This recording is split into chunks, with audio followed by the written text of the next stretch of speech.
This week, Donald and his cabal of cowards were handed loss after loss over their constant lying and attempts to suppress free speech. Let's dive into the first win of the week. Play the clip. New at 6, a federal judge has ruled in favor of the Associated Press in its case against the Trump administration. The wire service sued top officials after being barred from the White House and Air Force One. The outlet lost access after it chose to keep using the term Gulf of Mexico. The judge said that banning an outlet over its speech is unconstitutional. He added that while the AP is not entitled to special access, it cannot be treated differently than other news wire services. Can we just point out how embarrassing it is that we even have to deal with this because a news outlet properly referred to a body of water by its proper name, the Gulf of Mexico, and Donald is such a thin-skinned baby that he had them barred from the White House press pool because they wouldn't say Gulf of America?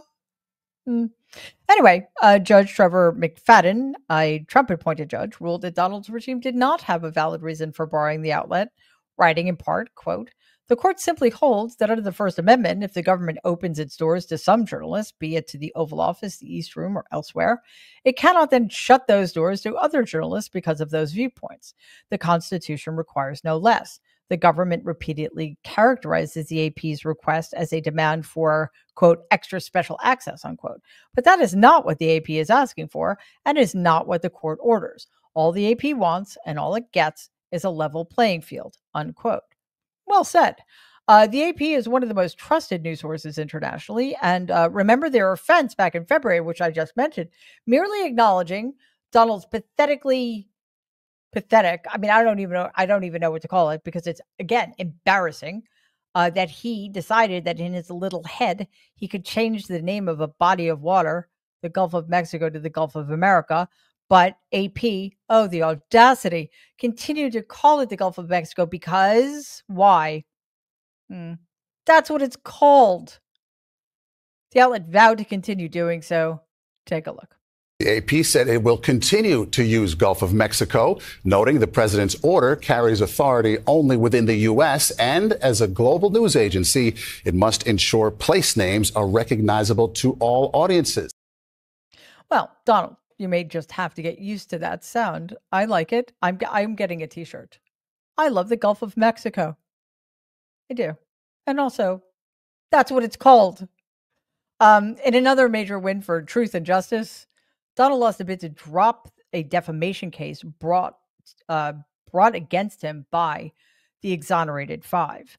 You may remember this extraordinarily dark chapter in New York City history in 1989 when these boys, who were teenagers at the time, were falsely accused of assaulting and brutally raping a woman in Central Park. They were tried in public by prominent figures like Donald Trump. They were tried in a court of law. They were convicted and they went to prison for years for a crime none of them had absolutely nothing to do with. 4 of the 5 of these boys were tortured into false admissions. This case is basically highlighted the deep-seated racism in the American justice system and in New York City in the 1980s, and the deep-seated racism of the guy tens of millions of people decided they wanted to have in the Oval Office, Donald Trump. Donald had an incredibly vile relationship to this case. He called for these innocent boys to be executed, and he took out full-page ads in all of New York's major newspapers, including, to its undying shame, the New York Times. Each of these started with the heading, "Bring back the death penalty." And again, he was talking about 5 boys who had been wrongfully convicted of a crime with which they had absolutely nothing to do. Their convictions were returned in 2002 after the real assailant confessed, which is why we now refer to them as the Exonerated Five. Donald had a lot to say about these boys and then men over the years. He never owned up to his mistake, even after they'd been found innocent. not guilty, completely innocent, he doubled down on his racism. He continued to say that they should have been put to death. Most recently, he actually mentioned them and spewed falsehoods during November's presidential debate. Take a look. Well, a lot of people, including Mayor Bloomberg, agreed with me on the Central Park Five. They admitted, they said, they pled guilty. And I said, well, if they pled guilty, they badly hurt the person, killed the person ultimately. Again, by then, this was the last year. All of this was debunked. Everything he said was known with utter certainty to be false. Thankfully, those words have come back to haunt him. And thanks to this week's ruling, the exonerated five will be able to pursue a defamation case against Donald. We know that after they were released and exonerated, they won a judgment against New York City of $41 million. That is not nearly enough. I hope each and every one of them gets 10 times that from Donald Trump. Before we go further, please hit like, share this video, and subscribe to our channel if you haven't already. We are pushing to get to 400,000 subscribers. As independent media, your support helps us reach more people and keep this going. Now, let's keep calling out all of the lying and cheating people on the far right who've committed defamation, shall we? Because there's so much of it going on that it sometimes feels like a full-time job. Yesterday, Delaware judge ruled that Newsmax, which is totally in the tank for Donald, did in fact defame Dominion voting systems. Newsmax peddled conspiracy theories on air that Dominion voting machines were swapping votes from Donald to Joe Biden in the 2020 presidential election. A jury will decide if Newsmax acted in malice and whether or not they will have to cough up the $1.6 billion in late April, barring a settlement. Dominion pursued a similar suit against Fox, which also touted false claims of voter fraud, and they settled for almost $800 million. It's encouraging to see some wins for freedom of speech and losses against those who suppress it, which leads me to a story I am trying to be hopeful about. Mahmoud Khalil's case could be getting tossed. Now, as a quick reminder, Khalil is a pro-Palestinian activist who grew up in Syria and is a legal permanent resident in the United States of America. He has a master's degree from Columbia University, where he was on the front lines of student protests against Israel's genocide against Gaza. In March, he was torn from his home on campus by ICE in front of his pregnant wife and held in a remote detention center in Louisiana. The Trump regime claimed he was a security threat for having ties with Hamas, which is not at all true, and attempted to have him deported.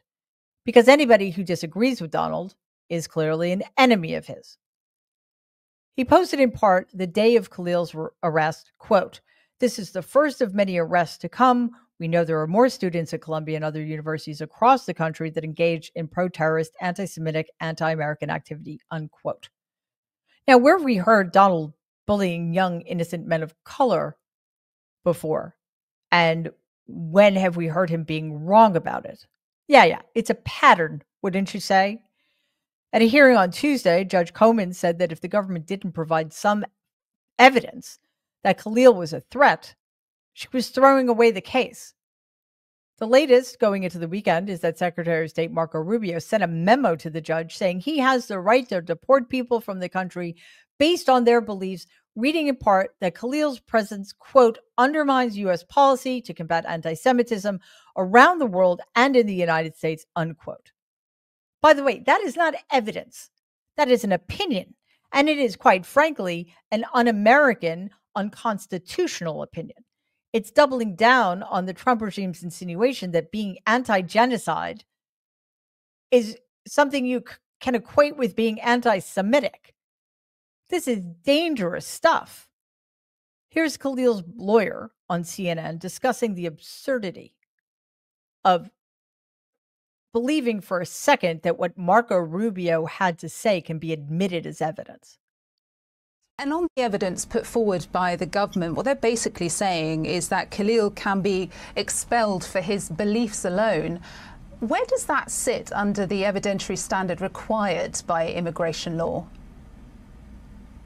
Yeah, and that is a remarkably a stunning proposition, right? It's a very aggressive proposition by the government that essentially, because Marco Rubio says so, a green card holder, a permanent resident of the United States, can be taken into detention and found removable simply because Marco Rubio says so in a 2-page memo and believes that for some reason this person constitutes a foreign policy problem of some kind because of their speech. Now, if that is the appropriate use of this law, and we don't believe that it is, we think the law is being abused, but if that is the appropriate use of this law, then it runs directly into the Constitution of the United States. Okay, let's do a hypothetical here. Let's say there is somebody who engaged in a campus protest who we find out actually is anti-Semitic, who actually does support Hamas's agenda. So, this is the United States of America. You are allowed to have opinions, even opinions we might disagree with, even opinions we might find offensive. Let's put it another way, shall we? Another hypothetical. Let's say there are a bunch of fascists, neo-Nazis, who want to have a rally, who want to march through the streets, saying things like, Jews will not replace us. Blood and soil. Is that okay? Do we deport them? How would we know? How would we know? Because that actually happened. That has happened throughout modern American history. We have Nazis marching in the streets. They get defended by the ACLU. They are able, as much as we hate it, as much as we hate them, as much as we hate what they stand for, they are able to exercise their First Amendment right to free speech. And now they're running our fucking government. So the hypocrisy is just mind-boggling. And this is indeed a slippery slope, because do we seriously think they're going to stop at lying about whether or not somebody's anti-Semitic? We already know that people have been denied entry into this country, even though they have every right to enter this country, because they don't like Donald Trump. And at this point, quite frankly, who the fuck does? So look, as we head into today's ruling, I want to be laser focused on one takeaway we should all be keeping in mind on the very real threat to our First Amendment rights and why we need more victories defending them. Here's Khalil's lawyer one more time. You know, what Mahmoud Khalil was saying, and what other student activists and students who have been detained or at threat of detention were saying, was really very basic and uncontroversial, that Palestinians deserve to live, that they have human rights too. But even if you happen to disagree with that, then you should still be concerned, because what the government is doing here is basically using immigration enforcement as a first step to undermine the First Amendment, to throw people out of the country simply because they happen to be saying things that the current government disagrees with or dislikes, whether it's pro-Palestinian speech that's critical of Israel or United States foreign policy, reproductive rights speech, LGBTQ rights speech. You know, there's a long laundry list of issues that this administration disagrees with. And so this would set us on a path, a slippery slope, towards authoritarian like rule, very different from what you would expect in an open society. Well, we're already there. We are down that slippery slope, because once again, we come to a very critical point. The Trump regime is losing in court. The First Amendment is being upheld, but will they comply? But will the corrupt, illegitimate supermajority in the Supreme Court side with the Constitution or side with the Trump regime? And the problem is, unbelievably, we do not know the answer to either one of those questions.